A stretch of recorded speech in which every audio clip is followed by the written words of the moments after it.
और दूसरा बिंदु है आर्थिक नियोजन का, इकोनॉमिक प्लानिंग।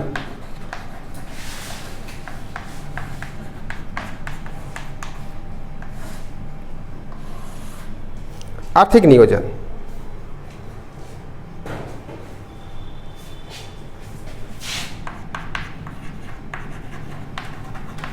इकोनॉमिक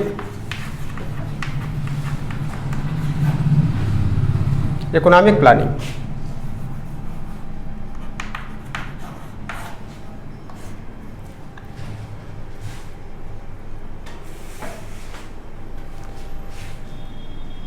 नियोजन का अर्थ क्या होता है? नियोजन का इंग्लिश है प्लानिंग। प्लानिंग का अर्थ क्या होता है? प्लानिंग का अर्थ होता है भविष्य में अपने कार्य को सही सुचारू रूप से संपादित करने के लिए उस व्यवस्था को अग्रिम बनाना, ये प्लानिंग का कंसेप्ट है। तो भारत में भी इस प्लानिंग को अडॉप्ट किया गया। अब प्लानिंग हर जगह होता है। आप कोई भी व्यवसाय करते हैं, कोई भी काम करते हैं तो प्लानिंग आप करते हैं। यहाँ तक कि महिलाएं घर का किचन चलाने के लिए भी प्लानिंग करती हैं, उनका भी अपना बजट होता है, किचन बजट होता है। तो अभी अगले मंथ में क्या उसे मिलने वाला है धन और उसका खर्च कैसे करेगा, उस खर्च के लोकेशन को डिसाइड करने के लिए प्लानिंग किया जाता है। जैसे मान लीजिए 10,000 रुपया का इनकम है और इस 10,000 रुपये को एक महीने में खर्च करना है, तो विदाउट प्लानिंग आप सही तरीके से उसको मैनेज नहीं कर पाएंगे। इसलिए 10,000 रुपये को एक महीने में खर्च करना है। इसके लिए इस पैसे को आप प्लानिंग के अनुसार ही खर्च करेंगे, तभी वो सुचारू रूप से खर्च होगा। नहीं तो बहुत सारी आवश्यकताएं ऐसी आ जाएंगी जब आप नेसेसरी नीड्स की तरफ आपका ध्यान नहीं जाएगा और बेकार की चीज़ों को आप इसको खरीद लेंगे, ये पैसा खत्म हो जाएगा, आवश्यक वस्तुओं को से आप वंचित रह जाएंगे। इसलिए प्लानिंग करना बहुत ज़रूरी है। इसका मूल कारण क्या है कि आप आवश्यक वस्तुओं को भी खरीद सकें, इसके लिए प्लानिंग जरूरी है। भारत सरकार ने भी प्लानिंग किया। अब भारत सरकार का जो प्लानिंग था, यह उसका कारण क्या था? प्लानिंग करने का कारण क्या है? उसके कारण है समाज के कमजोर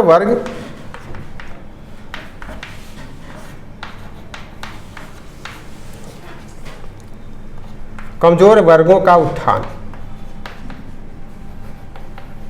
क्यों प्लानिंग की जाती है, उस पर मैं फोकस डालना चाह रहा हूँ कि प्लानिंग करने का उद्देश्य क्या है भारत सरकार का? समाज के कमजोर वर्गों का उत्थान। दूसरा है रोजगार के अवसरों में वृद्धि। तीसरा है आत्मनिर्भरता।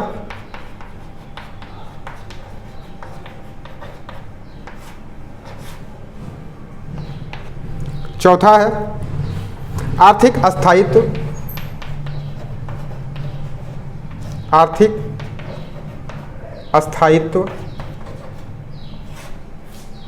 पांचवा है आर्थिक स्थायित्व, क्षेत्रीय विषमताओं को दूर करना। क्षेत्रीय विषमताओं को दूर करना और अर्थव्यवस्था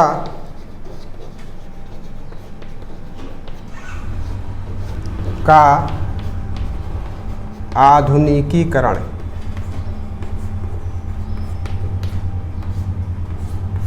ये सभी फैक्टर्स हैं जिसके नाते प्लानिंग महत्वपूर्ण होता है। प्लानिंग के माध्यम से हम समाज के कमजोर वर्गों का उत्थान करने का प्रयास करते हैं। जब प्लानिंग करते हैं तो हम सभी बिंदु पे प्लानिंग करते हैं। और प्लानिंग का कंसेप्ट आया कहाँ से? फ्रेंड्स, मैं बता दूं कि प्लानिंग का जो कंसेप्ट है वो सोशल सेक्टर का विषय है, उस पर थोड़ा सा ध्यान दीजिए।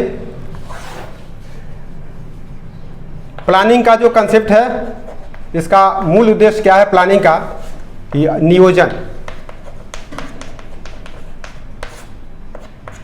नियोजन का मूल उद्देश्य क्या है कि समाज के सभी वर्गों तक हमारी आर्थिक सहायता, हमारी आर्थिक सुविधाएं पहुंचे, इसके लिए प्लानिंग आवश्यक हो जाता है, अपरिहार्य हो जाता है।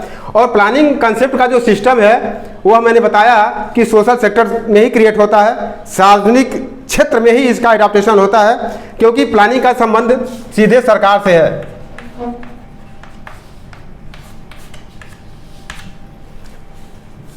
और जो प्लानिंग का कंसेप्ट आया, प्लानिंग कमीशन आया, इसका मूलभूत जन्म रसिया में हुआ था, रूस में।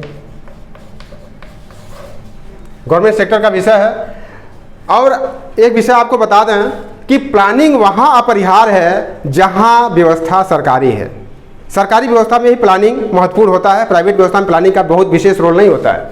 तो इकोनॉमिक प्लानिंग का जो रोल है वो सरकारी क्षेत्रों में, सार्वजनिक क्षेत्रों में है। प्राइवेट सेक्टर में इसका रोल बहुत ही कम है। वो निजी स्तर पर रहता है प्लान, सार्वजनिक रूप से नहीं रहता है।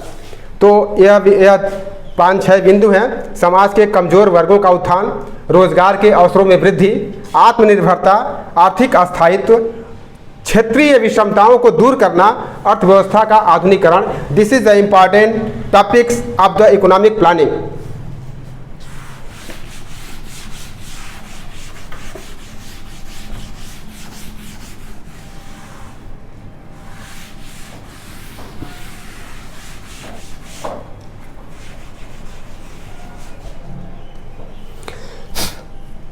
देखिए,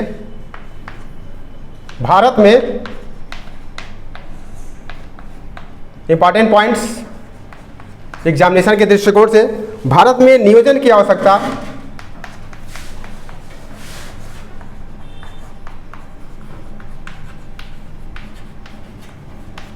भारत में नियोजन की आवश्यकता का पहला विवरण,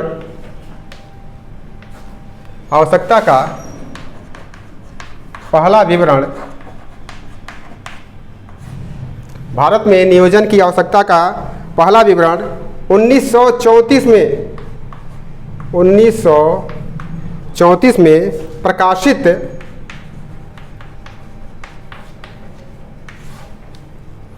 विश्वसरैया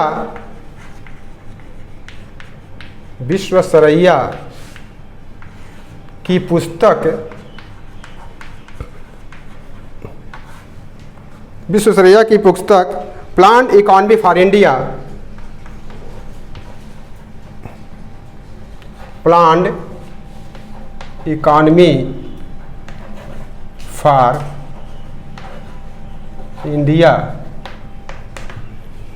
विश्वसरैया बहुत महत्वपूर्ण नाम। और इस किताब को भी परीक्षा में कई बार पूछा गया है।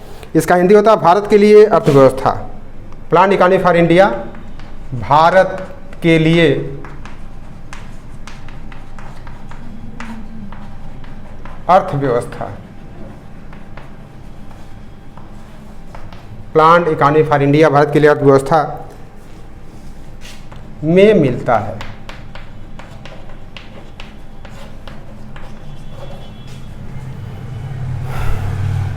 तो भारत में नियोजन की आवश्यकता का पहला विवरण, भारत में नियोजन की आवश्यकता कब पड़ी, क्यों पड़ी, इसका जो पहला साक्ष्य है वह 1934 में प्रकाशित विश्वसरैया एक बहुत बड़े अर्थशास्त्री थे, उनकी पुस्तक थी planned economy for India. This is the important books for the examination.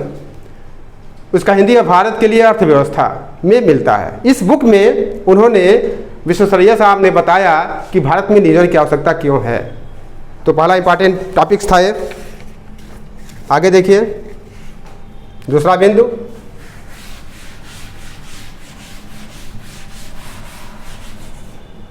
दूसरा पॉइंट,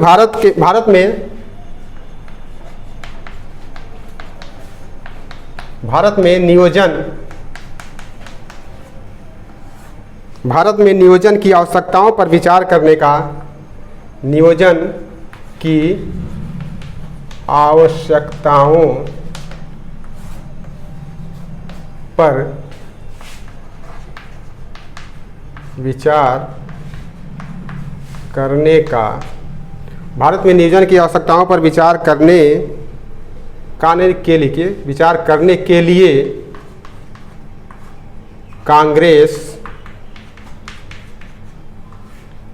कांग्रेस ने, ये भी इम्पॉर्टेंट टॉपिक्स है, कई बार प्रश्न आया है इससे। कांग्रेस ने हरिपुरा अधिवेशन, कांग्रेस के अधिवेशन हरिपुरा में, हरिपुरा अधिवेशन 1938, कांग्रेस के कांग्रेस के हरिपुरा अधिवेशन 1938, जवाहरलाल नेहरू इसके अध्यक्ष थे। जवाहरलाल नेहरू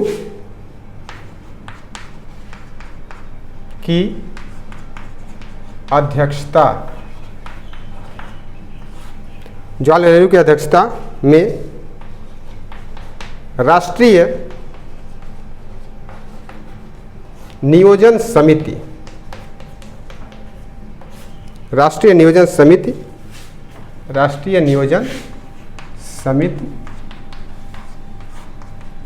का गठन हुआ। इंपॉर्टेंट पॉइंट्स एग्जामिनेशन के दृष्टिकोण से कई बार परीक्षा में आया हुआ प्रश्न है कि नियोजन की आवश्यकताओं पर विचार करने के लिए कांग्रेस ने हरिपुरा अधिवेशन 1938 में जवाहरलाल नेहरू की अध्यक्षता में राष्ट्रीय नियोजन समिति का गठन किया। ठीक है।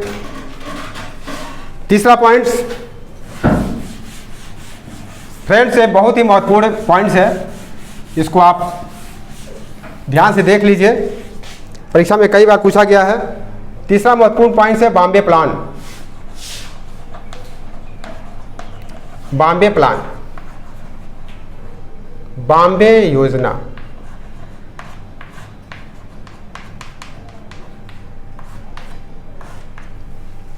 बॉम्बे योजना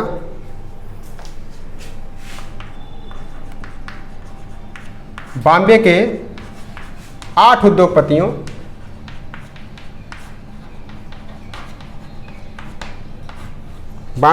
उद्योगपतियों द्वारा 1944 में अर्देशीर दलाल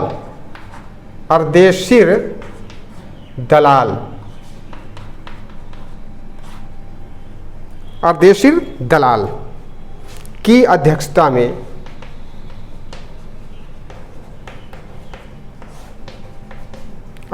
में बॉम्बे प्लान प्रस्तुत किया गया।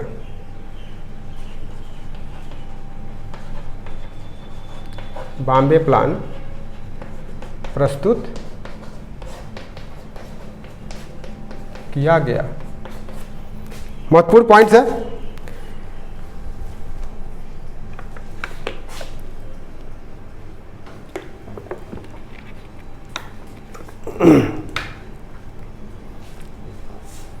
सबसे इंपॉर्टेंट पॉइंट्स अगला बता रहे हैं, किसी पॉइंट को छोड़ना नहीं है, सारे पॉइंट्स को डिटेल में पढ़ना है, बारीकी से पढ़ना है। इंपॉर्टेंट प्रश्न है सर्वोदय योजना, बहुत बार परीक्षा में पूछा गया है। सर्वोदय योजना 1950 में जयप्रकाश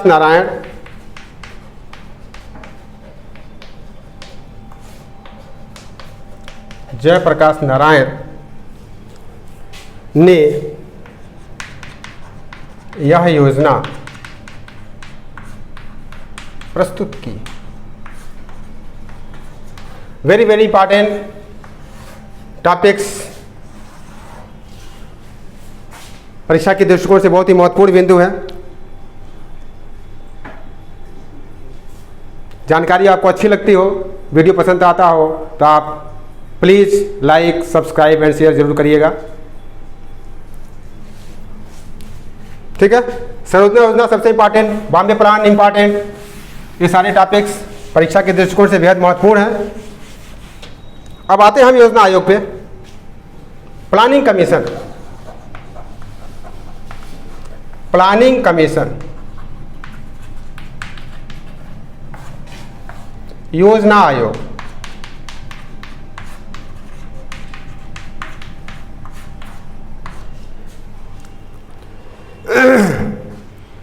इसकी स्थापना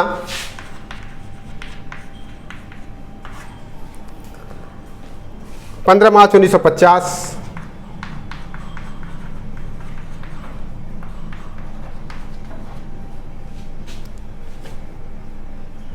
केसी नियोगी समिति के संस्तुति पर, केसी नियोगी समिति के संस्तुति पर। सारे बिंदुओं का मैं क्रक्स निकालने का प्रयास कर रहा हूँ। सारे टॉपिक्स जो एग्जामिनेशन के दृष्टिकोण से महत्वपूर्ण है, मैं पॉइंट टू पॉइंट टेस्ट कर रहा हूँ। आपको परीक्षा में बड़ा ही सुविधा होगा अगर इसको आप ध्यान से पढ़ेंगे, तो आपको इकोनॉमिक्स ज़्यादा पढ़ने की आवश्यकता होगी। एग्जाम में सारे यही से प्रश्न बनते हैं, इस नाते सारे टॉपिक्स को आप ध्यान से बारीकी से पढ़िएगा। और सभी प्रश्न ही है, सभी एग्जाम के दृष्टिकोण से महत्वपूर्ण प्रश्न ही है, किसी को अवॉइड नहीं करना है। सभी प्रश्न एग्जाम में आने वाले हैं। तो दोस्तों प्लीज़ इसे आप ध्यान से पढ़िएगा। प्लानिंग कमीशन की स्थापना 15 मार्च 1950 को हुई, और यह किसके संस्तुति पर हुई, किसके द्वारा किया गया, किसके कहने पे किया गया, तो थे केसी नियोगी समिति। केसी नियोगी समिति के संस्तुति पर इस योजना आयोग की स्थापना की गई। अब योजना आयोग क्या है, कैसी संस्था है, इस पर हम चर्चा करना चाहते हैं। योजना आयोग एक कैसी संस्था है और उसका उद्देश्य क्या है, इस पे देखिए। यह एक वेरी इंपॉर्टेंट टॉपिक्स, यह एक गैर संवैधानिक निकाय है, निकाय इसे कहते हैं। बहुत ही महत्वपूर्ण टॉपिक्स है। यह एक गैर संवैधानिक निकाय है। यह परामर्शदात्री निकाय है। सभी महत्वपूर्ण बिंदु हैं। यह एक परामर्शदात्री निकाय है। इसके जो अध्यक्ष होते हैं वो प्रधानमंत्री होते हैं। भारत के प्रधानमंत्री इसके अध्यक्ष होते हैं। और वो कैसे अध्यक्ष होते हैं, वह पदेन अध्यक्ष होते हैं। फ्रेंड्स, पदेन का मतलब होता है कि पद पे आते ही इस पद को ग्रहण कर लेना बिना किसी बाधा के, उसे कहते हैं पदेन। तो अगर आप किसी पद पे आते हैं, जैसे भारत का उपराष्ट्रपति राज्यसभा का अध्यक्ष हो जाता है, उसे किसी की परमिशन की आवश्यकता नहीं होती है। उसी तरह भारत का प्रधानमंत्री बनते ही वह व्यक्ति योजना आयोग का अध्यक्ष बन जाता है। इस नाते उसे पदेन अध्यक्ष कहा जाता है। Very very important topics of the day. इसके प्रथम जो अध्यक्ष थे, प्रथम अध्यक्ष, ठीक है, तो नो डाउट जो भारत के प्रथम प्रधानमंत्री थे वही इसके प्रथम अध्यक्ष थे। तो आपको पता ही होगा भारत के प्रथम प्रधानमंत्री जवाहरलाल नेहरू थे, वही इसके प्रथम अध्यक्ष भी थे, जवाहरलाल नेहरू। प्रथम उपाध्यक्ष थे गुलजारीलाल नंदा। पीसीएस में प्रश्न आया था, गुलजारी लाल नंदा, ये तो सबको पता रहता है, इसमें प्रॉब्लम होती है तो आपको बता देना चाहते हैं हम, इसको भी आप जान लीजिए। इसके प्रथम उपाध्यक्ष का नाम था गुलजारीलाल नंदा। और इसके सदस्यों का कोई कार्यकाल नहीं होता है। सदस्यों का कोई कार्यकाल नहीं होता है।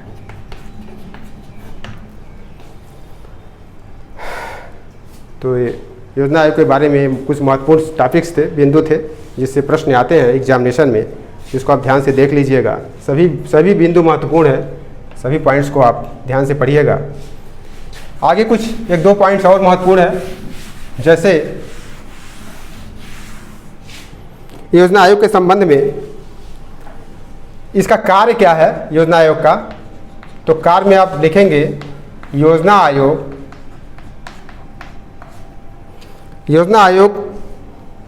द्वारा योजना को तैयार किया जाता है,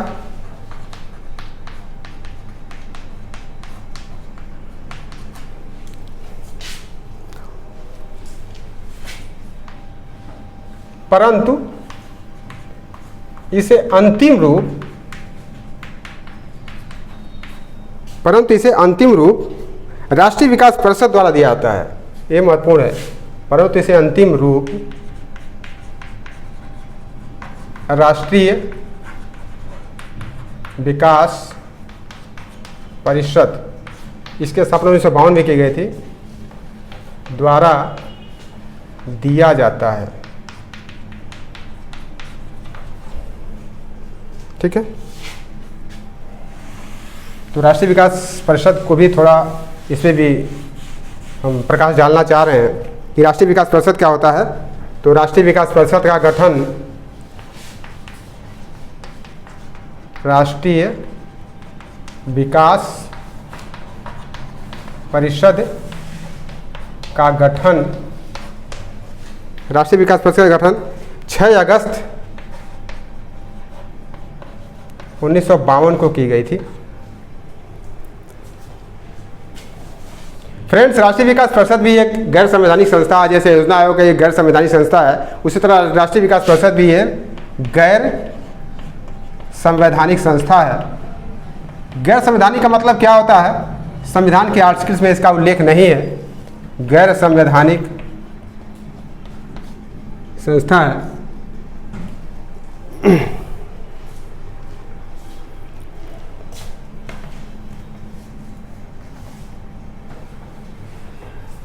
राष्ट्रीय विकास परिषद में जो राष्ट्रीय विकास परिषद जो अध्यक्ष होते हैं, अध्यक्ष जो होते हैं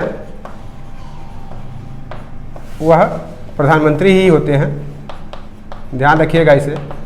योजना आयोग का भी और राष्ट्रीय विकास परिषद दोनों का अध्यक्ष प्रधानमंत्री होता है। सदस्य में कॉम्प्लिकेशन है थोड़ा, इसके जो सदस्य होते हैं उसको याद रखिएगा। जो सदस्य होते हैं बहुत महत्वपूर्ण है, इससे भी प्रश्न आया हुआ है। जो इसके सदस्य होते हैं सभी राज्यों के मुख्यमंत्री होते हैं।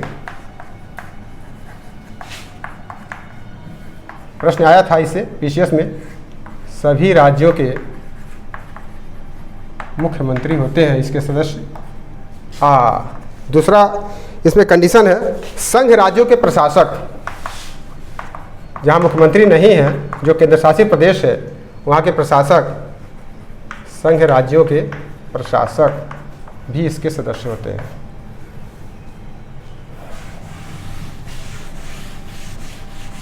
फ्रेंड्स, मैं बताना चाहता हूं कि प्रशासक का अर्थ आप जानते होंगे, लेकिन मैं फिलहाल इस पर फोकस डाल दूं थोड़ा सा।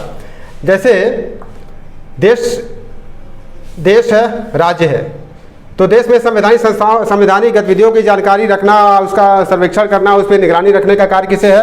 राष्ट्रपति का होता है। तो कानून तो संसद बनाता है, लेकिन संसद अपना कानून सही तरीके से एडॉप्ट कर रहा है कि नहीं कर रहा है, इसका जिम्मेदारी राष्ट्रपति को होता है। उसी तरह राज्यों में क्या होता है? राज्य है अगर तो राज्य में अगर वह डेमोक्रेटिक राज्य है, अगर वह विधानसभा वाला राज्य है, तो वहाँ मुख्यमंत्री होता है। जहाँ विधानसभा है वहाँ मुख्यमंत्री होगा ही होगा।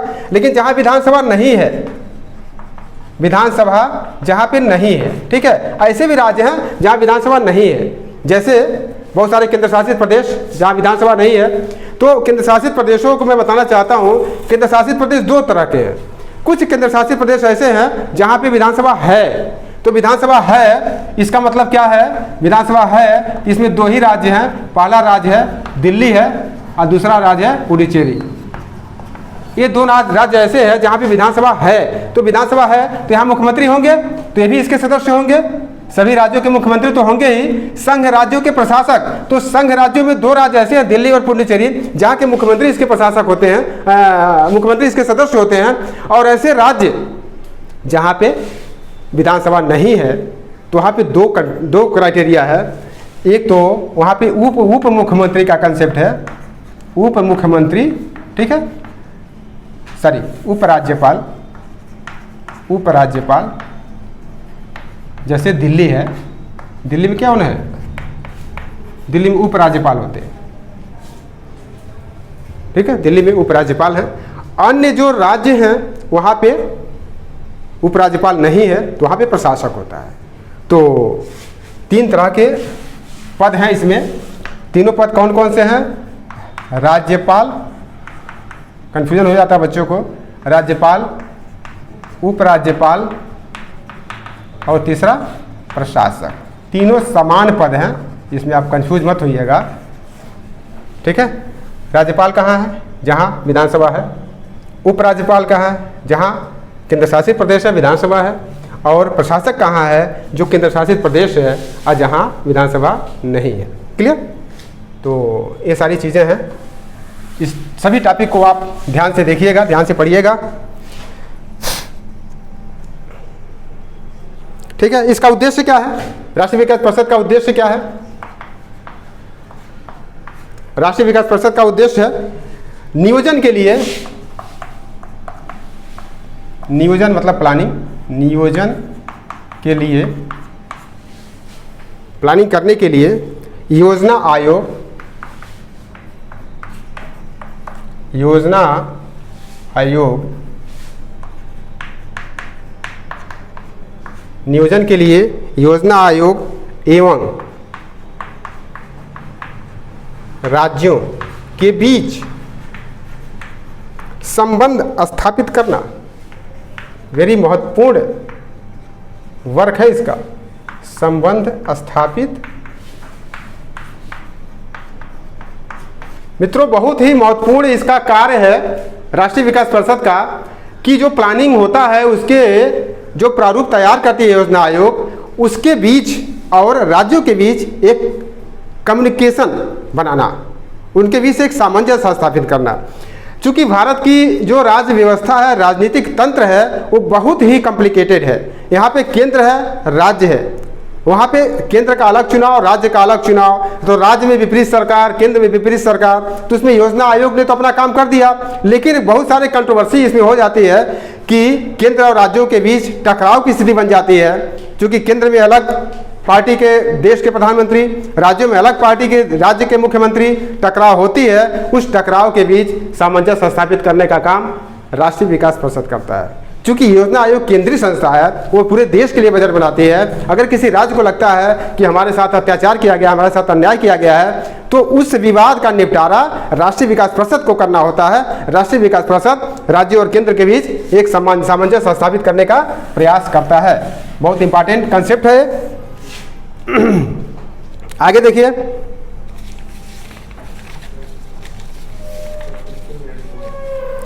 इसका नेक्स्ट महत्वपूर्ण कार्य जो है हो गया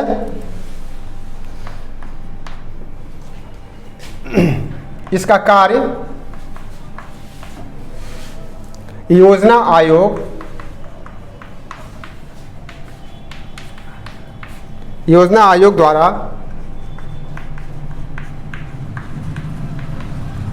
तैयार योजना के प्रारूप,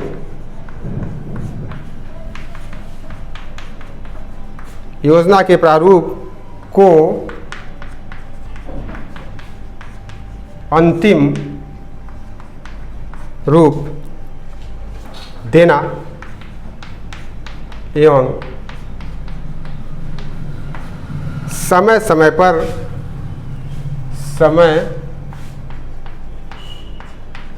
पर उसका मूल्यांकन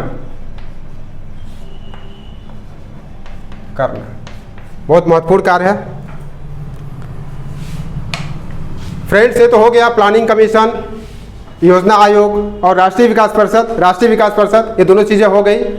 अब एक महत्वपूर्ण टॉपिक से हो गया कि आप कहेंगे सर योजना आयोग तो आप बता रहे हैं, लेकिन योजना आयोग है कहाँ? तो मैं बता दूं आपको कि योजना आयोग आज नीति आयोग में कन्वर्ट हो गया है। 2015 को योजना आयोग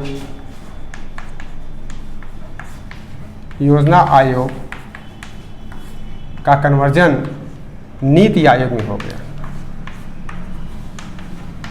नीति आयोग फ्रेंड्स, नीति का मतलब होता है NITI, नीति, NITI।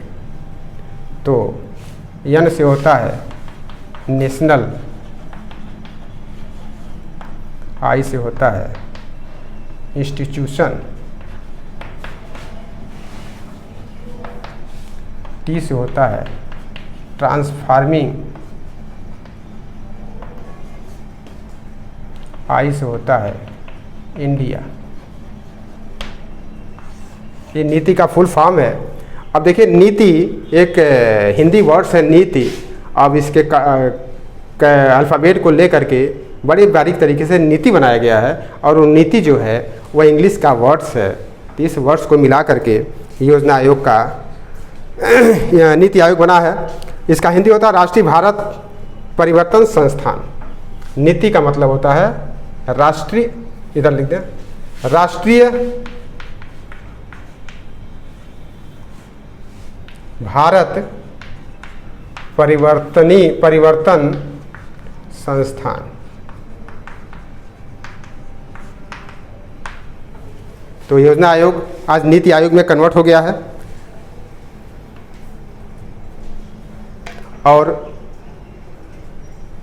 नीति आयोग में भी राष्ट्रीय भारत परिवर्तन संस्थान, नीति आयोग में भी इसके जो अध्यक्ष होते हैं, नीति आयोग के अध्यक्ष ये प्रधानमंत्री ही होते हैं। यहाँ पे भी पदेन अध्यक्ष ही होते हैं प्रधानमंत्री। और सबसे इम्पॉर्टेंट बिंदु मैं बताने जा रहा हूँ, इसके जो उपाध्यक्ष होते हैं, उपाध्यक्ष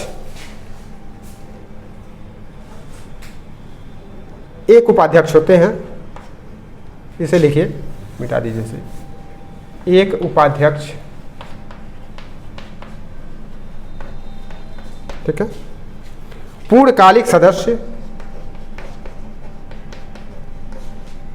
पूर्णकालिक सदस्य, पदेन सदस्य,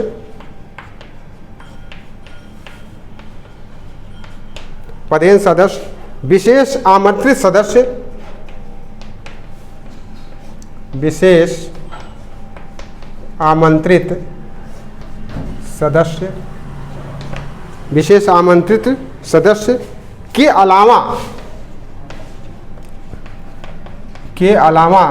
सभी राज्यों के मुख्यमंत्री, के अलावा सभी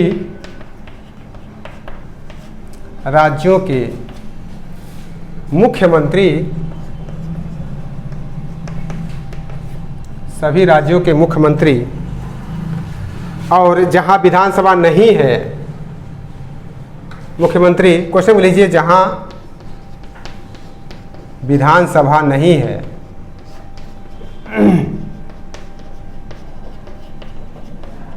जहां विधानसभा नहीं है वहां के, जहां विधानसभा नहीं है वहां उपराज्यपाल इसके सदस्य होते हैं। तो बहुत ही इंपॉर्टेंट टॉपिक है। और अर्थशास्त्र विषय की जहाँ तक बात है तो मैक्सिमम एग्जाम में जो मैं बता रहा हूँ इसी से प्रश्न आने वाले हैं। तो इसको एक एक पॉइंट को आप ध्यान से समझिएगा। और मेरा मेहनत, मेरा प्रयास अगर सार्थक हो तो वीडियो को लाइक, सब्सक्राइब एंड शेयर जरूर करिएगा।